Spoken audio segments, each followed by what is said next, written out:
में बिजली की कटौती में इजाफे की वजह से सार्फिन को सख्त मुश्किलात का सामना है।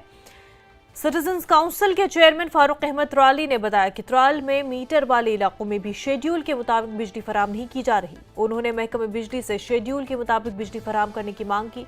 वज़ीर आला उमर अब्दुल्ला ने जम्मू में एक मीटिंग के दौरान गैर मुतवक्का बिजली कटौती को कम करने की यकीन दिलाई है, मगर जमीनी सतह पर इसका असर नजर नहीं आ रहा। तो हर साल यही होता रहता है कि जब सरमा के आयाम शुरू हो जाते हैं तो बिजली का जो हाल होता है हमारी कश्मीर में वो बुरे से बुरा हो जाता है। लेकिन हर साल ये शेड्यूल पे शेड्यूल इजरा करके लोगों को धोखा दे रहे हैं। इनका ही वादा था और इनका ही जो कटेलमेंट शेड्यूल था कि मीटर्ड एरिया में सिर्फ 1.5 घंटे की कटौती रहेगी, लेकिन उसका भी बुरा हाल है, घंटों वहाँ भी बिजली नहीं आती है।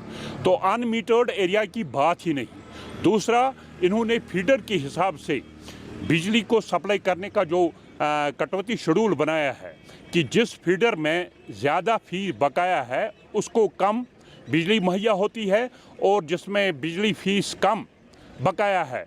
तो हमारी गवर्नमेंट से गुजारिश है, उमर अब्दुल्ला साहब से गुजारिश है, एलजी एडमिनिस्ट्रेशन से गुजारिश है कि वो फौरी इन मुश्किलात का इजाला करे ताकि कम से कम अगर इनका कटौती का प्रोग्राम भी है वो एक मिनवान उसको अमलाया जाए और ज़्यादा लोगों को बिजली के लिहाज से ज़्यादा मुश्किलात ना उठाने पड़े। आज से कुछ साल पहले जो पावर डेवलपमेंट कॉरपोरेशन है उन्होंने कहा था कि जहाँ जहाँ भी मीटर लगेंगे वहाँ हम 24 घंटे पावर सप्लाई देंगे। लेकिन बदकिस्मती का मुकाम ये है कि जिन एरियाज़ में मीटर लगे हुए हैं उनका भी वही हाल है जो अनमीटर्ड एरिया में। पंचायती